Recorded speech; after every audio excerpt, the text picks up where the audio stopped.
For several centuries, people have been trying to penetrate the mysteries of the sea.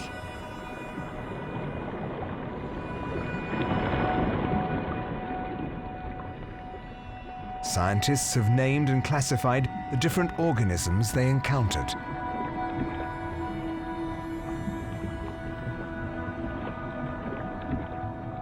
This mammoth task has given rise to many groups such as marine mammals, fish, crustaceans, and mollusks. Representatives of this last group include oysters and mussels. There are also many other unusually shaped and colored species that are far less well known. This group includes more than 130,000 species. Let's explore these invertebrates, or animals without skeletons.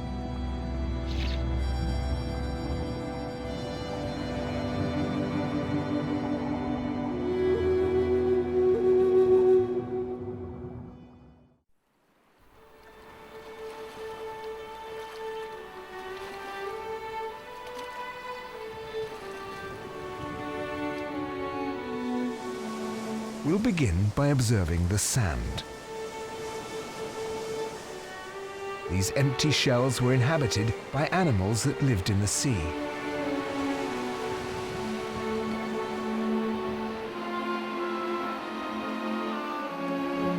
Definitely unique in the animal kingdom, shelled mollusks are the only marine creatures to leave a trace on land.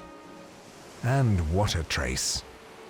Shells found washed up on the beach.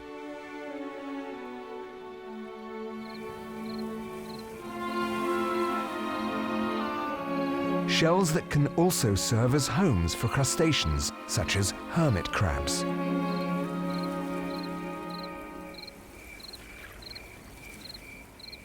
To study them, rocks bordering the sea are perfect observation points because they're closer and more accessible.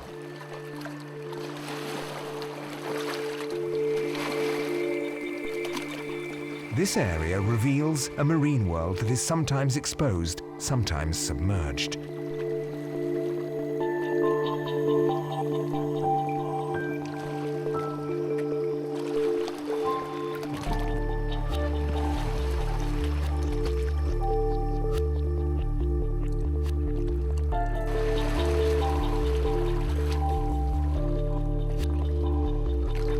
Waves crashing onto the shore show no mercy to these small animals.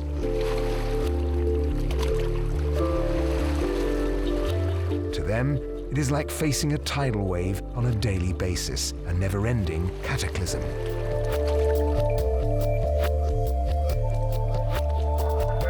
And yet this sea snail, or winkle, is astonishingly fast.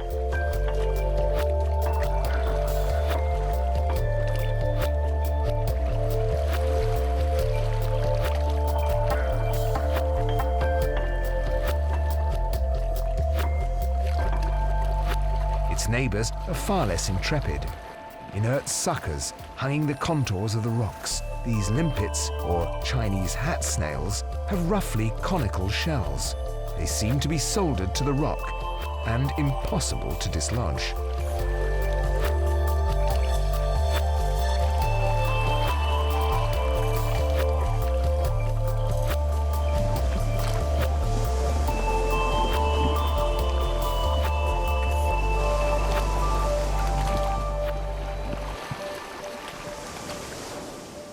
Now we've observed this marine fauna on land, let's continue our exploration of these animals underwater.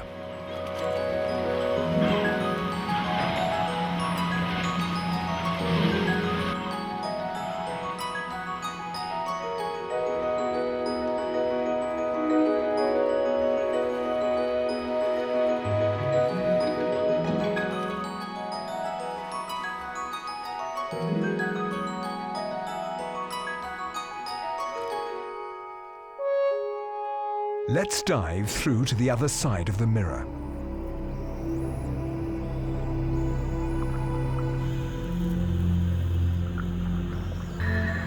This first view is reminiscent of the sandy beach.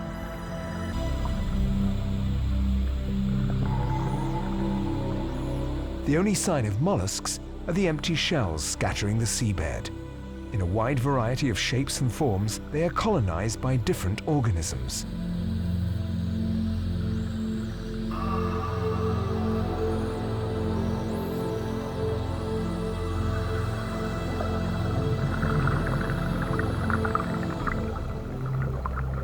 From the seashore, observing them seems easy.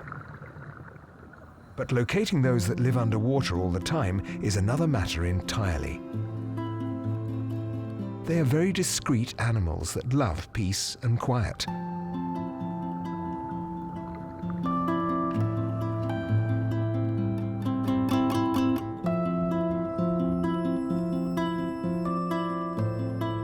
All mollusks are soft-bodied animals. It is not uncommon for them to build hard outer shells for protection from predators.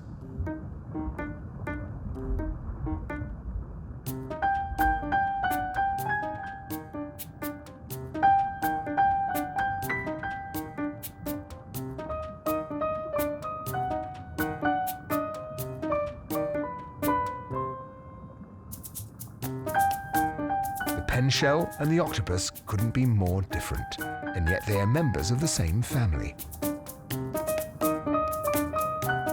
What are their common origins? How have they adapted to such different ways of life? Why are some still shrouded in mystery?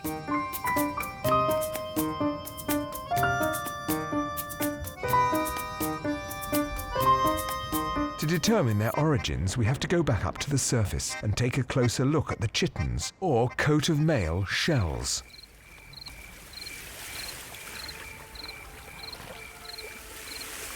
At low tide, they are exposed and therefore easier to observe.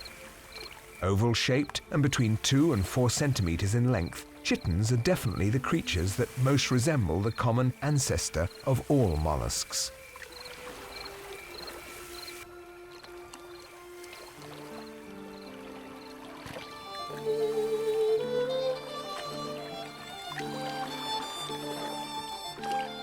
From here, all the classes evolved in different directions.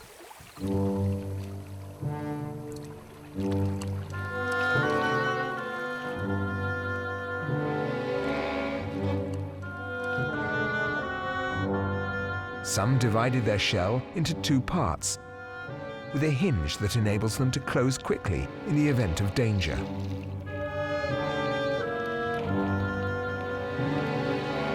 They are called bivalves because of the 2 orifices which draw in seawater, enabling them to breathe and eat.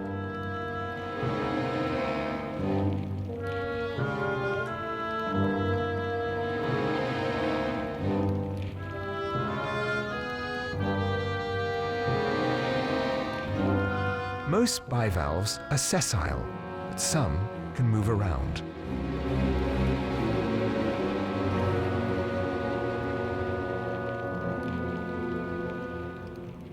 Another class, gastropoda, or gastropods.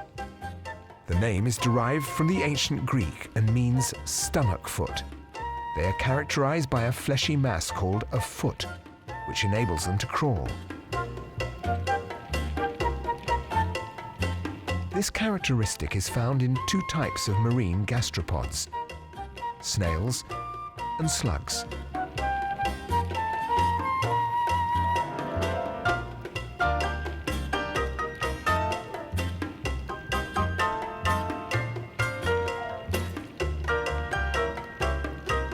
Sea snails, which all have shells, have 2 gills at the front. These gills enable them to breathe. In order to protect their respiratory system and heart, these gastropods have undergone a process called torsion. This is why their anus is above their head.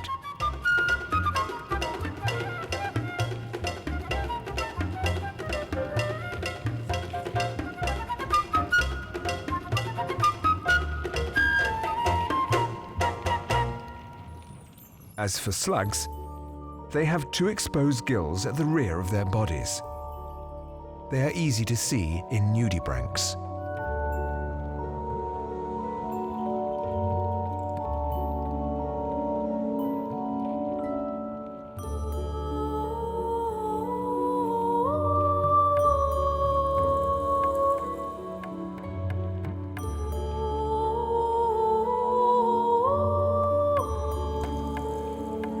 Some of them are very strange looking and seem to come from another world.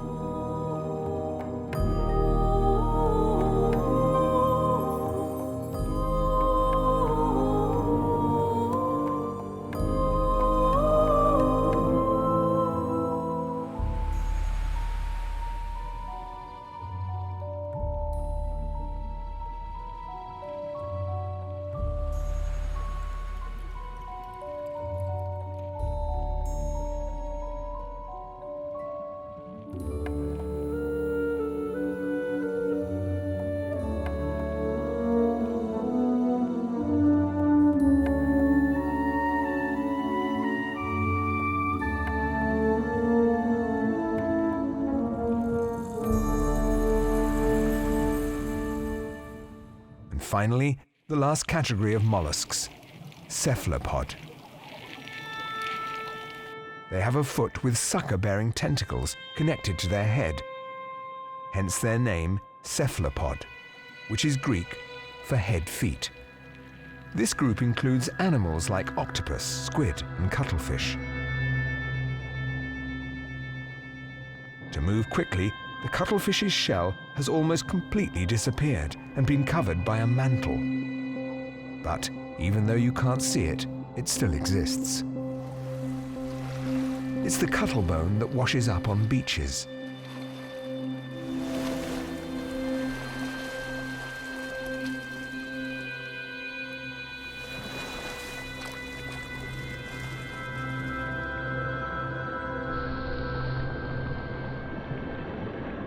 So, according to their way of life, mollusks have slowly evolved and adapted their internal morphology to their needs, with or without a shell.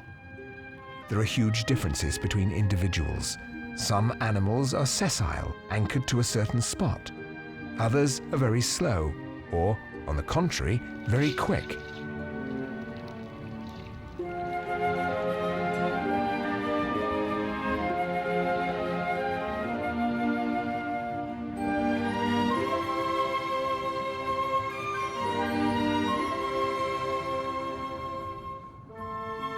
They have all one thing in common. They don't like to be seen. They hide, bury themselves, or worm their way into very narrow holes.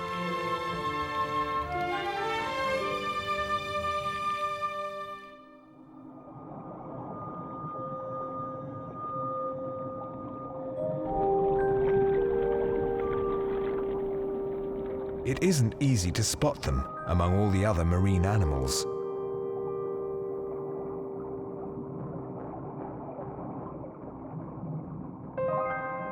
One question people often ask is whether they can see. Do they have eyes? Cephalopods' eyes look at us with such intensity that we can't doubt their existence or effectiveness. In this sphere, they have privileged position owing to the perfection of their sense organs, which capture the light.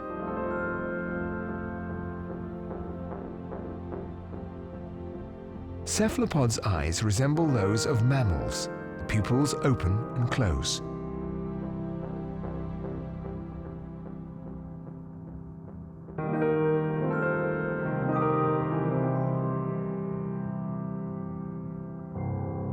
Apart from a few exceptions, all gastropods have simple or complex eyes at the base or tip of their tentacles.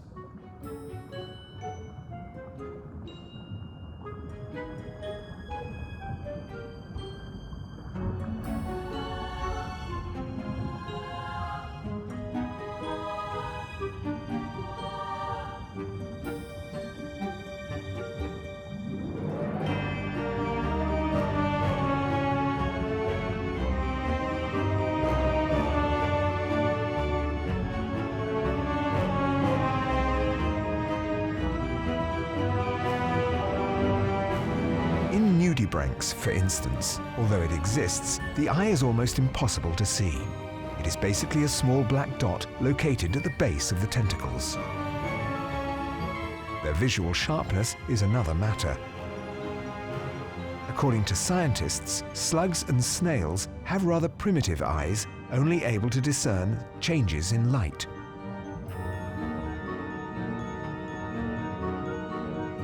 Some, perhaps to make up for their poor vision, have antennae above their eyes, enabling them to detect movement and smells.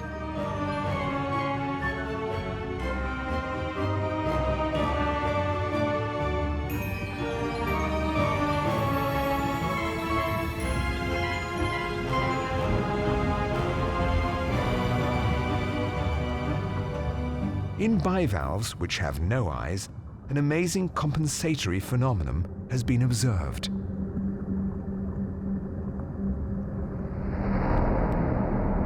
These evenly spaced red balls on the edge of the mantle are actually light detectors. Some have about 100 photosensitive cells, which tell the shell about changes in light, such as the shadow of a predator. We conclude fairly quickly that almost all mollusks have eyes. But what about the way they move? Are they all capable of moving? Some do not move at all. Stuck between two corals, they draw food and oxygen from the water through siphons. A few attached species actually move very slowly, but their movements are invisible to the naked eye. The chitin, for instance, looks as if it is static, and yet this fast-motion film proves the contrary.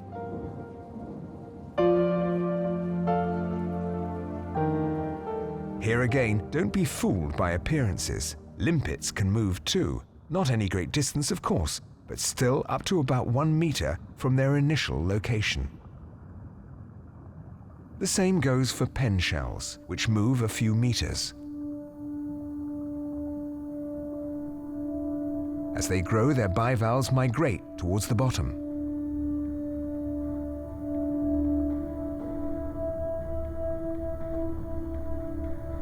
So pen shells found close to the surface are the youngest, and those found on the seabed the oldest.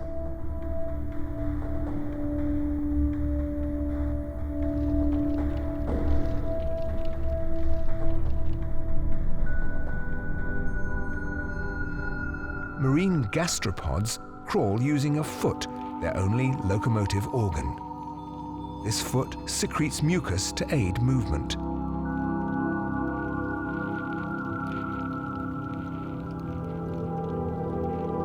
This viscous, translucent mucus, which is not very soluble in water, is produced by skin glands.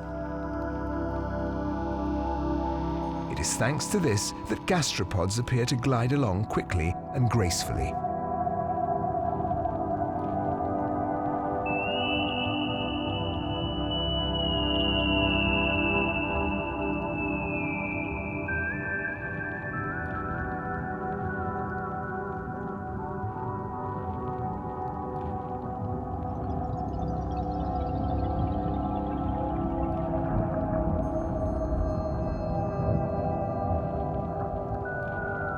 But there are exceptions to every rule.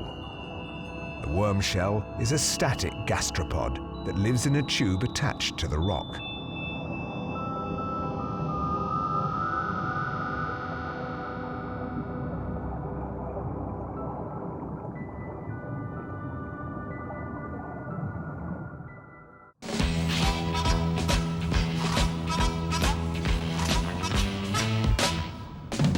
The fastest by far are the cephalopods.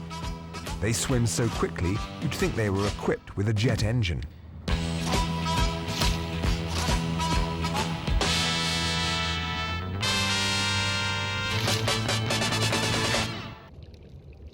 In fact, they do move by means of jet propulsion. Contraction of the mantle's muscles forces out a jet of water, and the siphon turns to take the animal where it wants to go.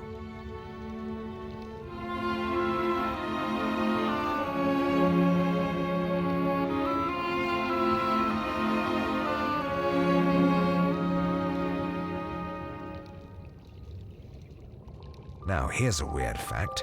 Some bivalves use a similar means of propulsion to escape predators. This bivalve is propelling itself fairly quickly by opening and closing its valves. It looks as if it is leaping along.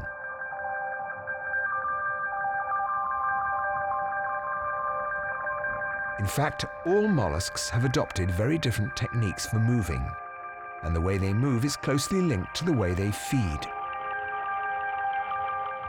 Bivalves, most of which cannot move around, are filter feeders. The filtered particles are coated in mucus and carried to the mouth by ciliary movements. They are sorted and digested in the stomach.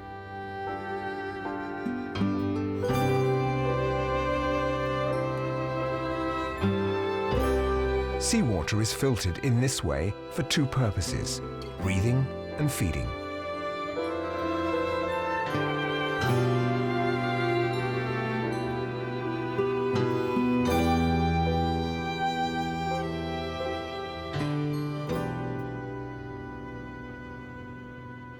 Some gastropods feed on particles, mostly algae scrapped from the surface of rocks.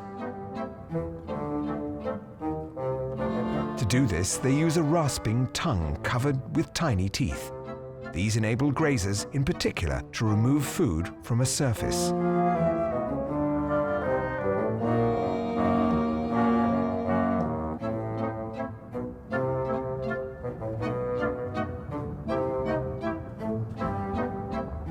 This is the case of limpets, which live near the surface. They feed on the spot by using their tongues too.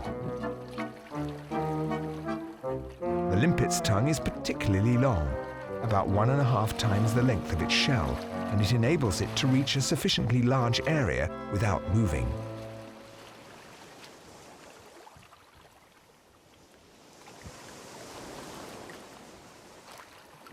Many gastropods are herbivorous grazers. Winkles, for example, feed on seaweed.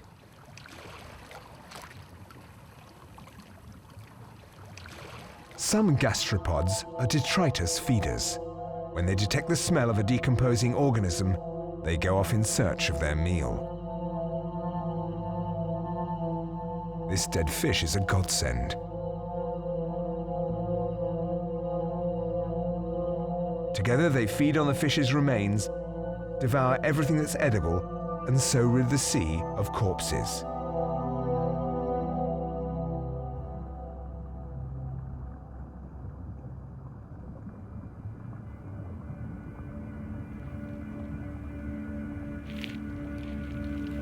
Other sea snails are carnivorous.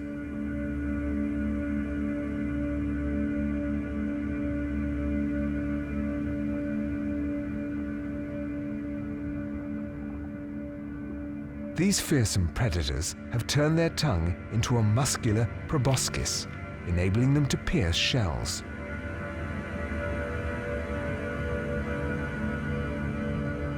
Tona are the largest of the nocturnal carnivorous gastropods. When this large sea snail hunts, its siphon extends to fulfill its olfactory function. The water it draws in bears the smell of animal prey.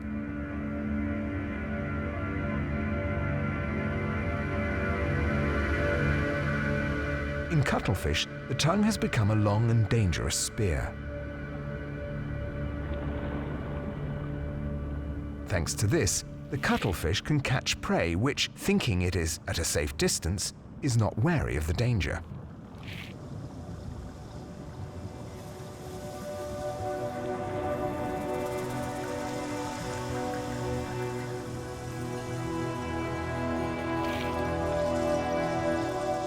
As soon as it is caught, the prey is moved to a strong, sharp beak.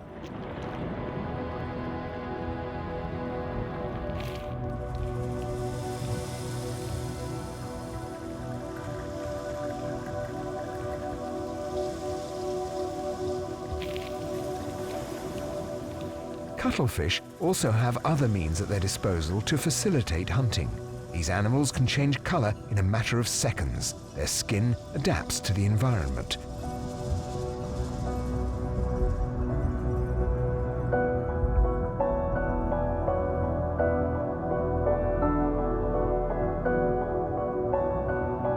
To go unnoticed, they contradict or dilate elastic cells filled with different colored pigments. Above these pigmented cells, there are iridescent cells, which reflect the light. The sepia latimanus uses them to hypnotize its prey.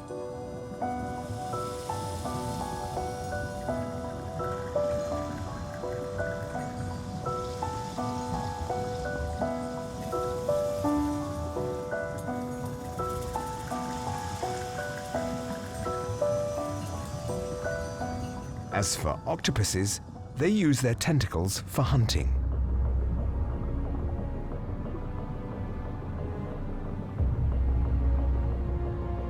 They are fond of crabs and bivalves. To eat a bivalve, the octopus pries open the shell with its tentacles, which it uses like arms.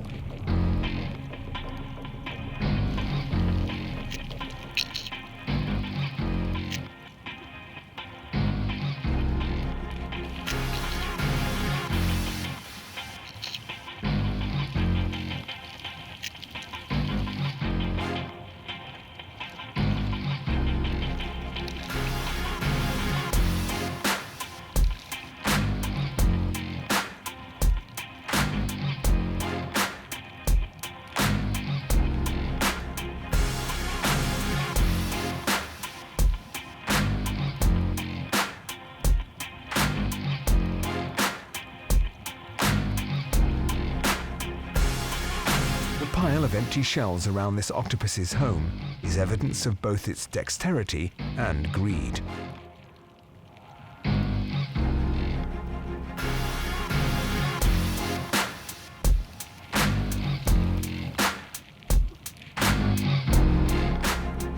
But cephalopods are sought after prey too. The carnivores love them. This sand octopus is in a tricky situation. It has to escape by worming its way across this underwater prairie.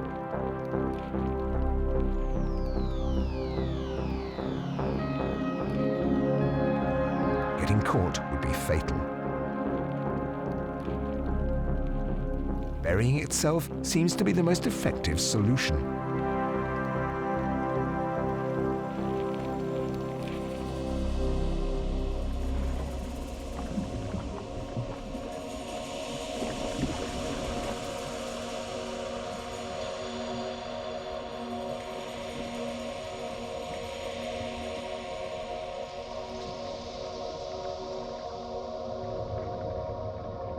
Some gastropods have a shell that you might think protects them,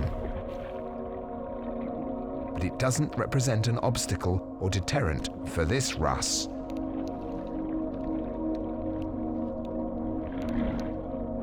Once it has the animal in its clutches, the fish breaks the shell and spits it out, then sorts through the bits and eats the edible parts.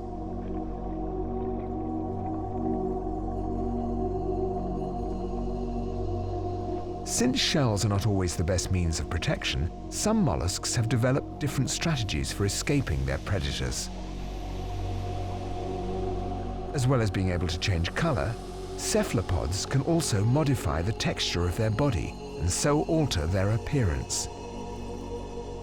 They control the shape and degree of expansion and their papillae.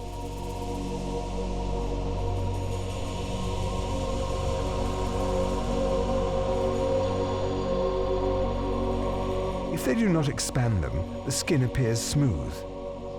If they do, it has a rougher texture.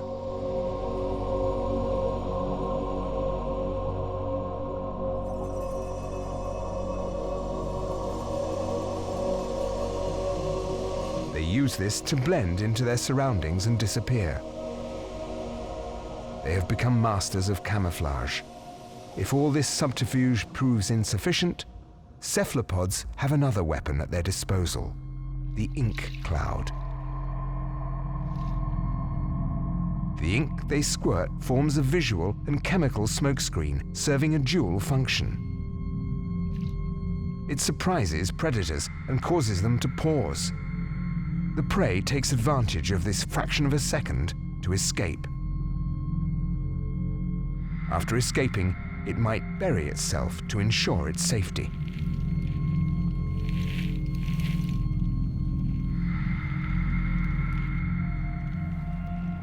Others have chosen the ultimate defense by making themselves toxic. Some, like the blue-ringed octopus, are venomous. Its venom is one of the most powerful in the world.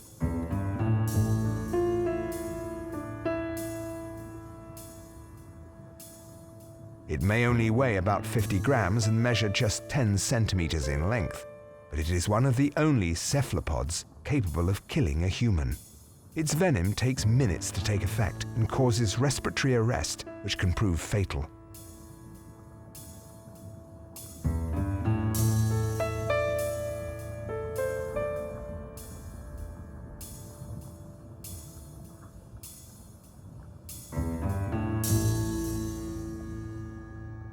Its cousin, the flamboyant cuttlefish, whose colors are as attractive as the blue-ringed octopuses, secretes an equally deadly toxin.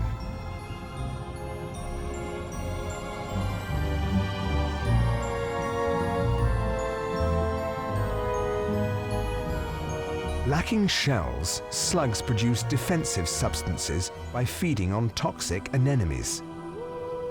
Their bright colors are a sign of their toxicity and deter many predators.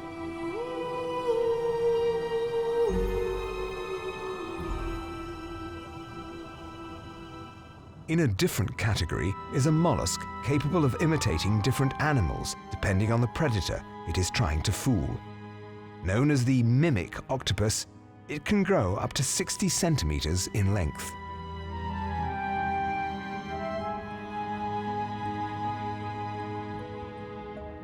Inhabiting the tropical waters of Southeast Asia and discovered in 1998, it can mimic the appearance and movements of over 15 different species, including sea snakes, lionfish, and jellyfish. It accomplishes this feat by contorting its body and arms and changing color. The mimic octopus is the first known species able to pass itself off as another animal.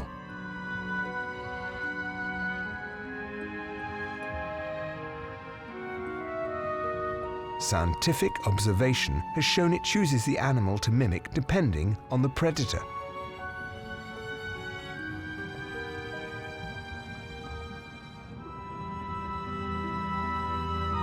In this sequence, it wants to pass itself off as a lionfish.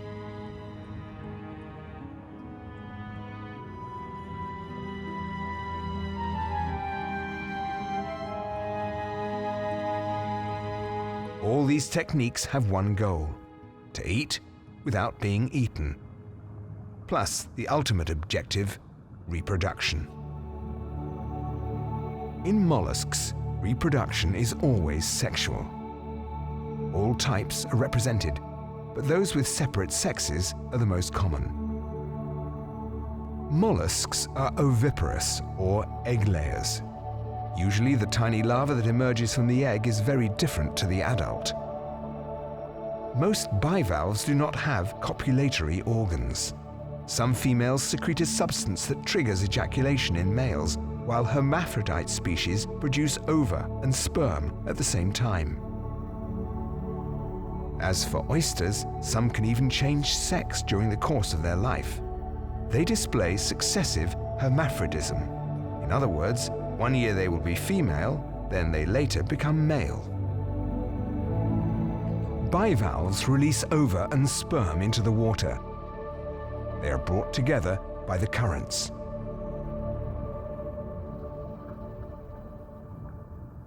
Once hatched, the larvae begin a platonic life.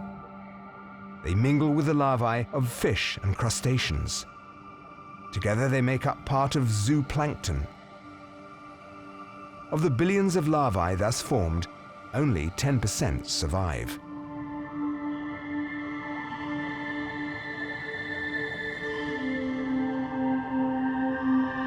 Larvae are a food source for numerous marine species, Fish, of course, but also corals, which catch them with their polyps.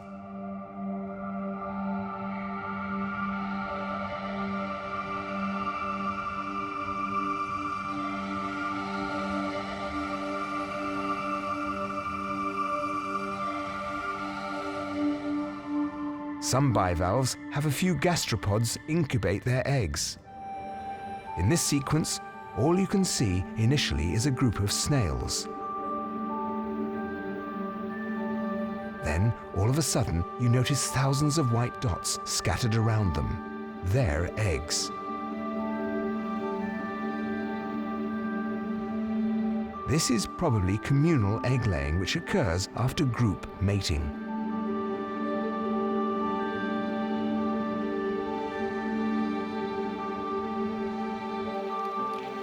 Two forms of reproduction are found in some gastropods. Nudibranchs, for instance, are both male and female. They are capable of hermaphrodism and therefore of self-reproduction. However, they tend to reproduce with one or several partners. To mate, the animals usually position themselves head to tail, the copulatory organ being to the right of the body.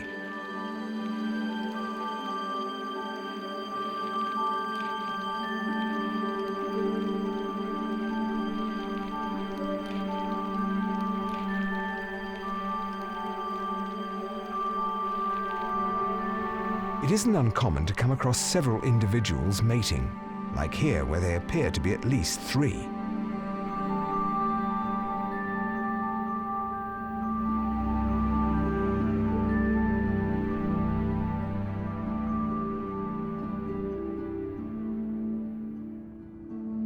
A while later, it's possible to see the eggs showing through the body.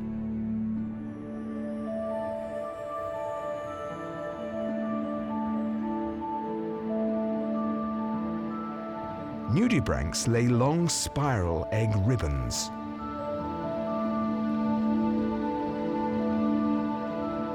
Egg-laying can last a very long time.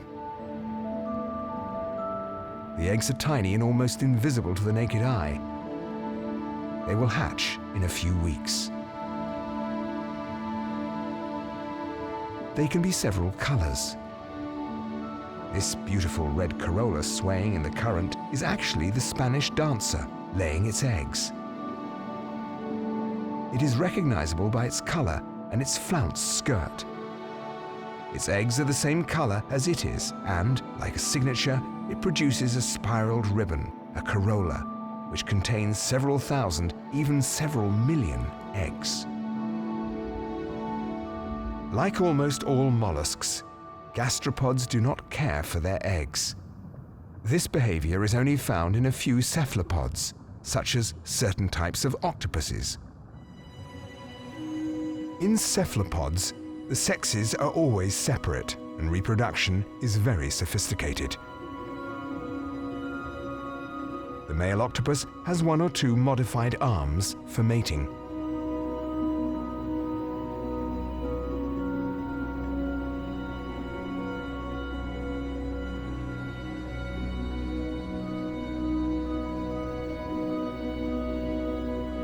Mating can last several hours.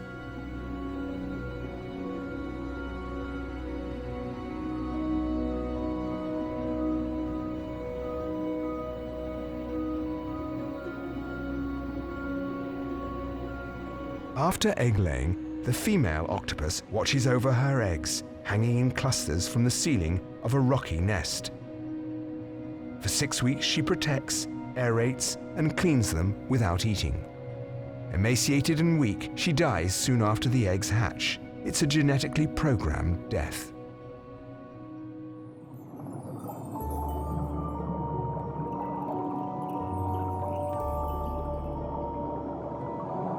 As for cuttlefish, they perform mating dances and incredible color displays. Pairs mate face to face, with the male depositing its sperm in the female's mantle cavity.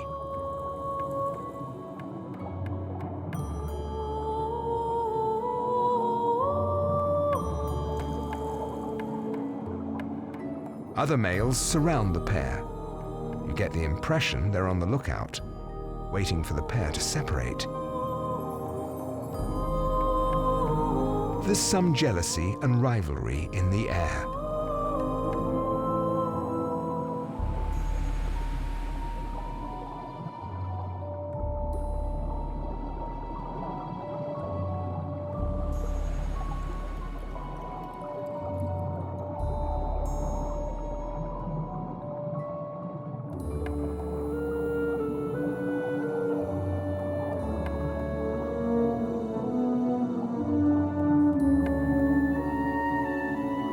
After mating, the cuttlefish's eggs are fertilized in the female's body, then deposited in a safe place.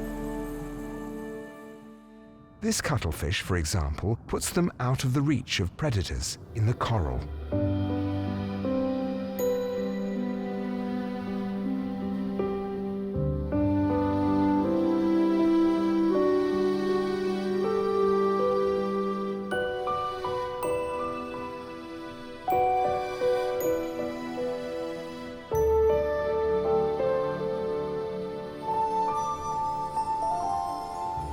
Others attach them in clusters. The eggs contain mini cuttlefish, which will spend about 3 weeks in this cocoon.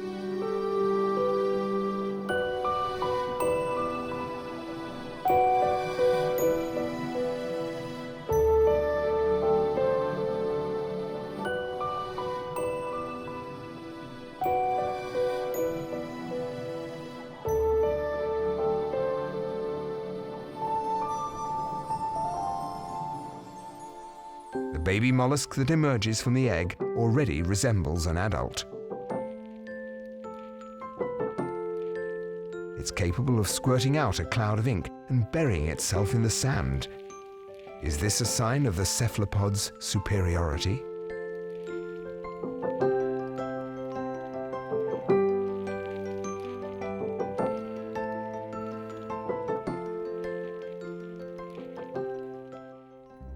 Scientific studies have revealed their ability to learn and to memorize simple events.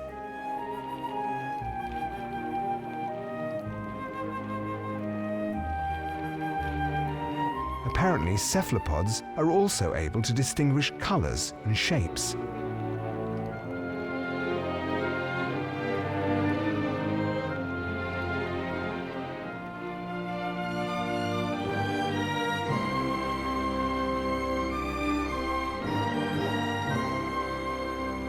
All these animals appear far more complex than previously imagined.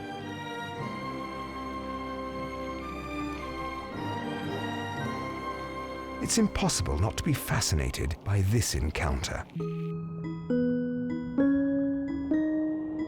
With this small reddish-brown animal unaware of how surprising and astonishing it is.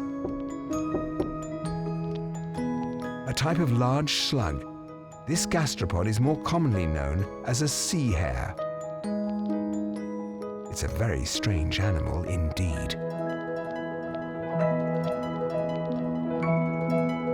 It appears totally at ease in this underwater environment, flying so elegantly and rhythmically flapping what appear to be 2 big wings.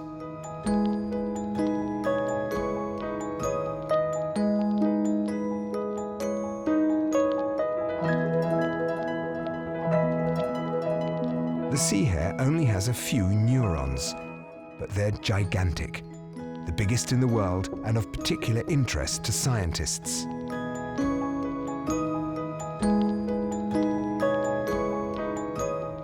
At once a slug, hare and bird, this charming mollusk has it all.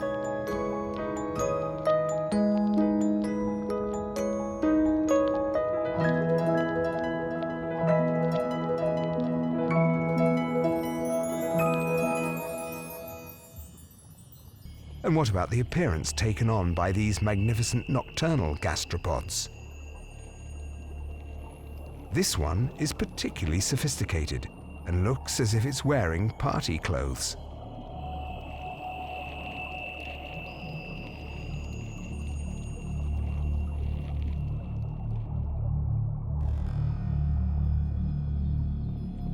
The tiger cowrie extends its mantle at night to cover the shell completely, turning it into one big, prickly fortress.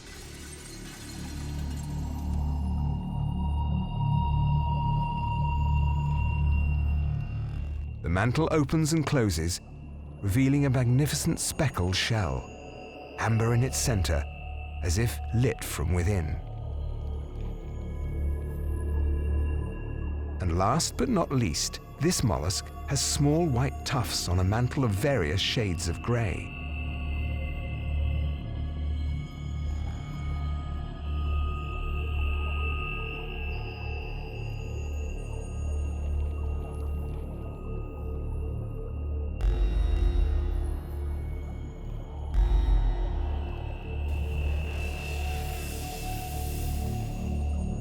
Here, curled up in a hole, the electric shell is magical, almost supernatural.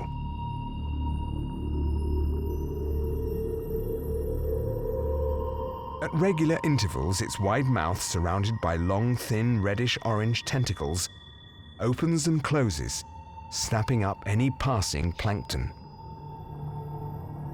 It has a special abduction technique, though.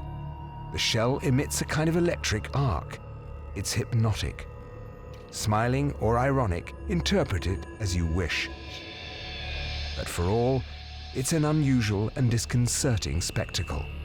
A mollusk which sparkles and appears to produce electricity.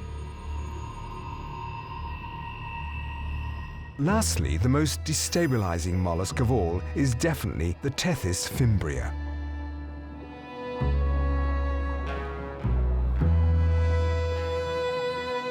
You can't tell where its head ends and its body begins. This gastropod is characterized by a mass of fleshy extensions. Surrounded by a big hood, its flat disc-like head is much bigger than the rest of its body.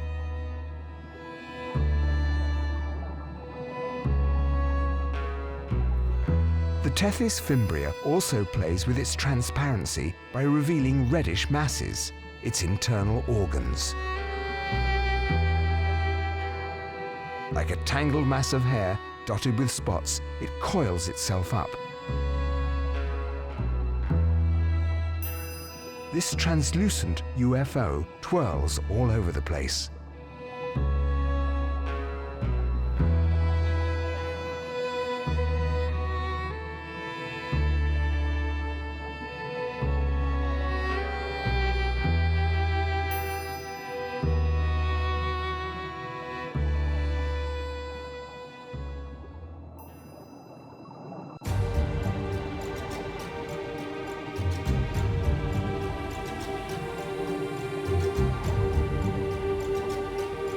All these soft animals have only one thing in common: no skeleton. But there's something slightly repulsive about the term mollusk. It conjures up images of flabby, rather inert and not very reactive animals.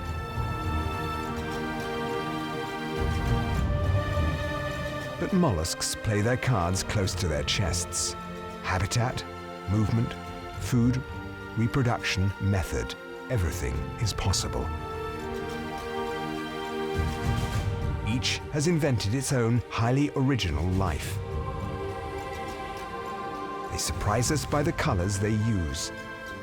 And when you know that these colors are not there by chance, but meet a very specific vital need, then it's no exaggeration to speak of aestheticism and intelligence. As for their forms, from the most traditional to the most eccentric, all the classes are equally imaginative.